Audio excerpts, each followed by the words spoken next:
So question of the day po natin ngayon is kung halimbawa nasa date ka at bibigyan ka ng 5 segundo para sirain ito, ano ang gagawin mo?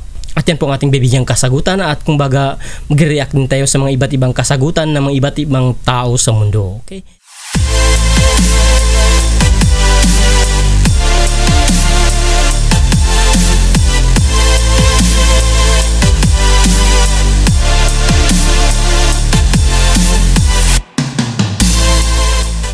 So what's up naman po mga katambay at welcome back po dito sa ating channel. Sa napapansin nyo po ay kakaiba po ang ating content ngayon. Tayo po ay magre-react sa mga iba't ibang kasagutan dito sa Ask Reddit. By the way, kung hindi nyo po alam, okay, or sa mga hindi po nakakaalam, ang Ask Reddit po ay isang social media platform din, okay, parang Facebook, parang Twitter din siya. Pero kumbaga ay yung mga post niya is maigsi din. Pero yung isa po sa kanilang branch ay ang tinatawag na Ask Reddit. By the way, yung Ask Reddit po is halimbawa kada araw po ay mayroon pong nagpo-post, okay? Mayroon lahat ng mga miyembro ay pwedeng mag-post ng isang question, tapos lahat naman ng miyembro ay pwedeng umanswer doon. So basically, ang answer po dito sa Ask Reddit ay ng mga tao sa iba't ibang mundo. Basically, mga sumasagot po dito sa Ask Reddit ay mga miyembro sa iba't ibang parte ng mundo. Kumbaga, ang kanyang answer, okay? Ang answer dito sa Ask Reddit is kumbaga worldwide, okay? Worldwide. At yan po ating bibigyang reaction dito sa ating video. So bago po tayo mag-umpisa mga katambay, ay pwede rin po kayong mag-post ng inyong answer dyan sa baba, dito sa ating comment section dyan sa baba, okay? Paki-post na lang po dyan yung inyong answer, okay? Para mabigyan din po natin ng reaction ng inyong answer, okay? So umpisa na po natin. So punta na po tayo sa ating screen ngayon, parang sa ganun is makita natin yung iba't ibang kasagutan ng iba't ibang tao sa mundo. So nandito na po tayo ngayon sa desktop ng aking computer at atin nang umpisahan ang pagre-react po sa iba't ibang kasagutan ng mga iba't ibang tao sa mundo, okay? Tulad ng pagkasabi ko, ang ating question of the day po ngayon is you have 5 seconds to ruin a date. What do you do or what will you do? Okay? Sa Tagalog po, okay, kumbaga i-translate natin sa Tagalog. Sa Tagalog po is kung halimbawa bibigyan po kayo ng 5 segundo para sirain ang inyong date. Halimbawa nasa date kayo, okay, bibigyan kayo ng 5 segundo para sirain ito. Ano ang gagawin ninyo or paano nyo gagawin yung pagsira sa date nyo sa loob lamang ng 5 segundo, okay? So ito po ang iba't ibang kasagutan ng mga iba't ibang tao sa mundo. At yan ang pong umpisahan. Sabi po ni Two Boredom Agent, eat my food like I do when I'm on my own. Oh. Siyempre dapat tama naman, di ba? Ang halimbawa may kadate ka tapos yung pagkain po, okay? Pagkain ng kadate mo ay parang walang pakialam, di ba? Siyempre kung halimbawa nasa date po tayo, di ba? Siyempre pag nasa date tayo ay medyo elegante yung pagkain natin or yung posture ng pagkain natin. Halimbawa kumakain tayo, siyempre may kadate ka, mahiya ka kumbaga gumawa ng bagay, especially sa pagkain na ayaw, na hindi magugustuhan ng inyong kadate. So para masira ito ay kumain ka lang ng kumain ng walang pakundangan, kumbaga, okay? As in wala kang pakialam kung may kadate ka o wala. Well, more or less masisira, pero hindi naman siguro lahat ay kumbaga masisira yung araw kung sa gagawin mo pag ginawa mo yun. Kasi yung iba ay kumbaga nakakatolerate sila ng mga ganun. Kumbaga is medyo mapapatawad pa rin nila kung halimbawa gagawin mo yun. So more or less yung iba siguro ay baka matamaan nito, pero yung iba hindi. So propose to them. Yung sabi po ni Moise Bam is propose to them. Kung halimbawa may ka-date ka, gusto mong sirain ito, edi mag-propose ka kagad. Tama naman, di ba? Kung halimbawa babae, okay? Halimbawa may ka-date kang babae tapos gusto mong masira ang date nyo, edi mag-propose ka kagad. Di syempre magsasabi yung kagad ng no, di ba? Siyempre, halimbawa hindi ka kilala, tapos magpa-propose ka kagad, edi siyempre magsasabi yung kagad ng no, edi masisira na yung date mo kagad. Well, tama naman to, okay? Yung answer po yun ni Moise Bam. At sabi naman, at ang reply po ni Suitable Tier 1324, I met a couple that goes engaged on their first date, still married 20 years later, great family. Kumbaga ay medyo contrary po itong si Suitable Tier 1324, kasi sabi niya meron daw nag-date na nag-engage ka agad sa first date pa lang, tapos 20 years nang, kumbaga parang sinasabi niya hindi efektibo yung answer ng answer nitong si Moist Bomb. So maghanap po tayo ng medyo base answer talaga. Yung base answer po is dito sa linyang to. Ito po ang base answer. Ito po ay nasa reply lang. Itong sa loob po is mga reply lang to. Ito po ang ating kumbaga susundan, yung base answer. So kung susundan natin yung base answer, ito po ay rin isang medyo mas mahaba.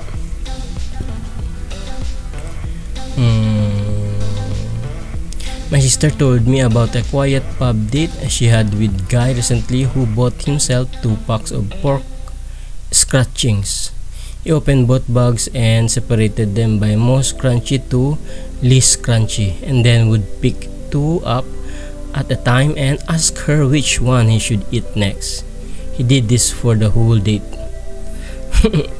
So isang paraan daw para kumbaga masayang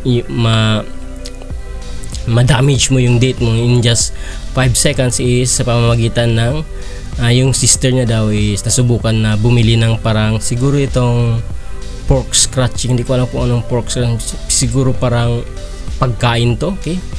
Tapos binuksan niya daw yung bag, parang syrup, parang halimbawa cheese curls or whatever, okay? Halimbawa piatos, okay?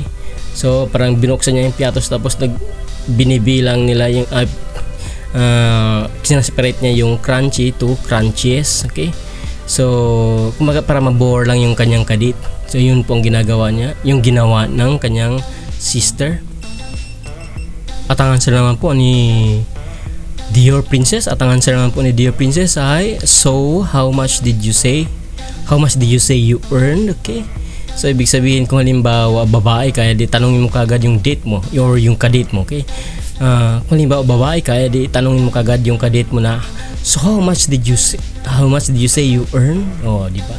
Kumbaga ay parang papalabasin mo na mukha kang pera, okay? Kumbaga magpapanggap ka na mukha kang pera, tanungin mo kagad kung ano ba yung trabaho mo, o yung ganon, or sabi nyo magkano yung kinikita mo, ganon. So ibig sabihin ay kung halimbawa, syempre kung halimbawa yung lalaki ay may pagkakuripot ay talaga mate-turn off kagad at baka iiwanan kagad sa middle of your date, ay iiwanan ka kagad. So ang sagot naman po ni hi, wow, you look just like my ex. Okay.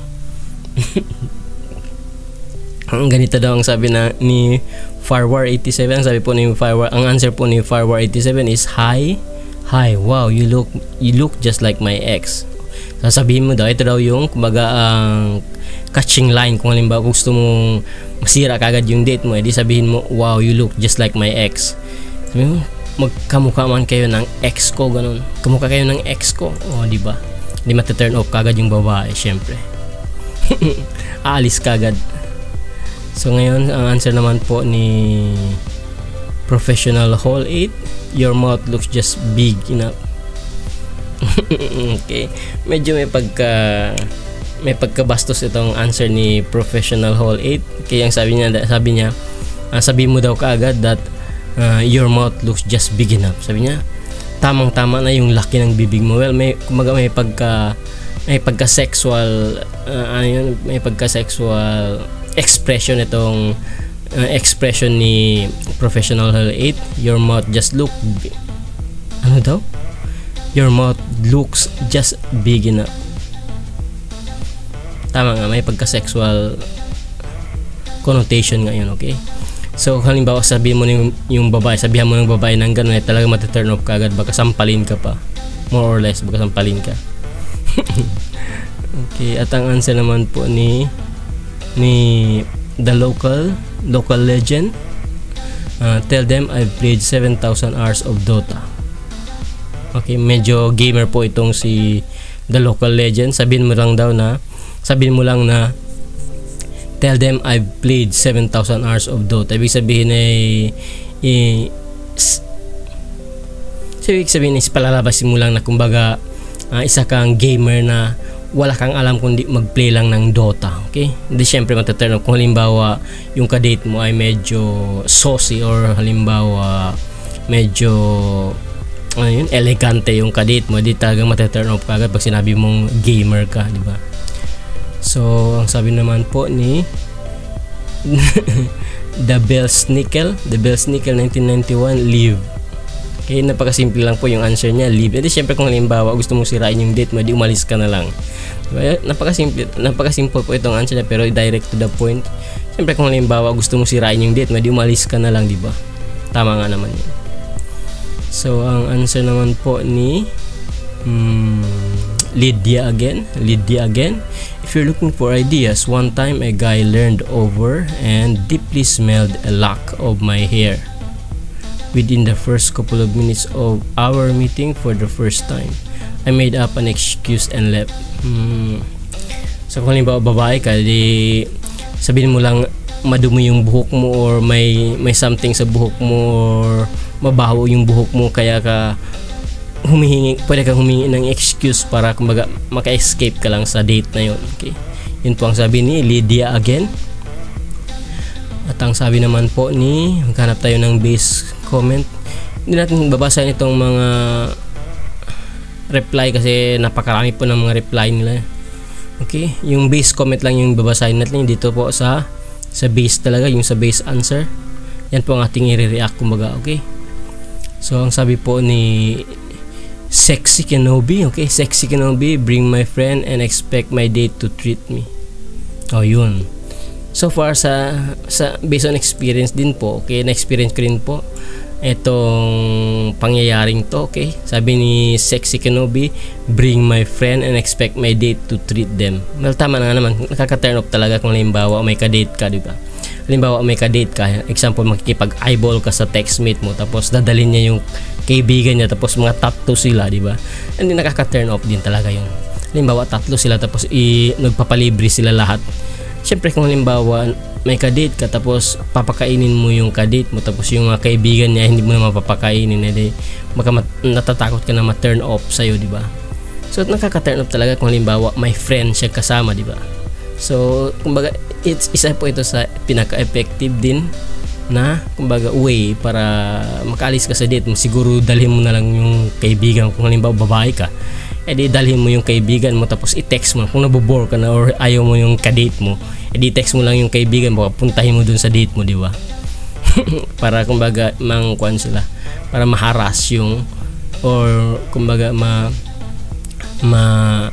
yung tawag doon, meron yun, parang ma-raid, okay, ipa-raid mo sa kaibigan mo yung date nyo, di ba? Oh, di ba may tatlong kaibigan ka na nakaantay, hindi niya alam, edi text mo lang, sabi mo punta na kayo dito, edi ipa-raid mo yung date nyo, edi wala na yung kagad, siguro baka magbo-walk out kagad yung lalaki, more or less.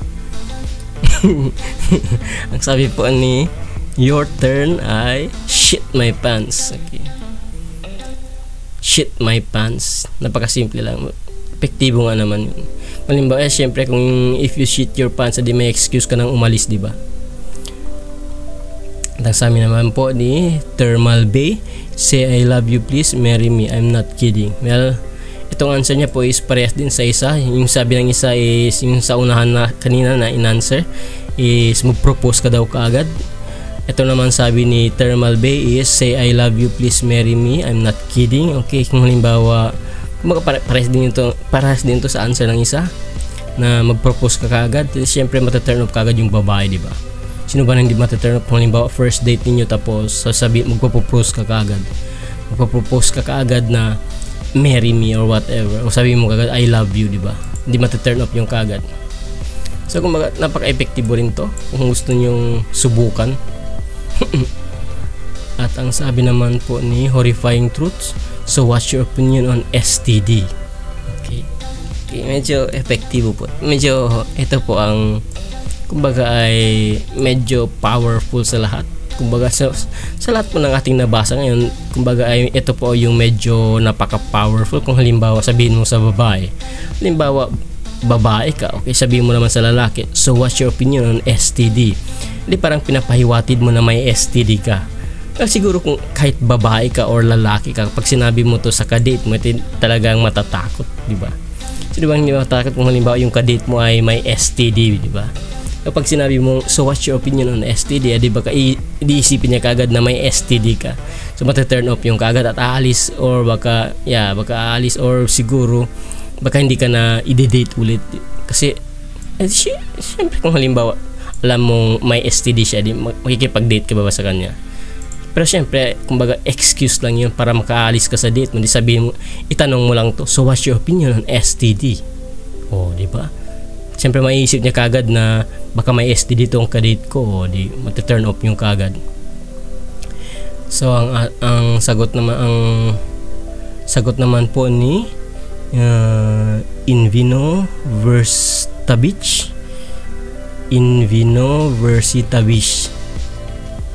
Okay, I'm a really nice guy, like super nice. I would treat you so good. Now show me your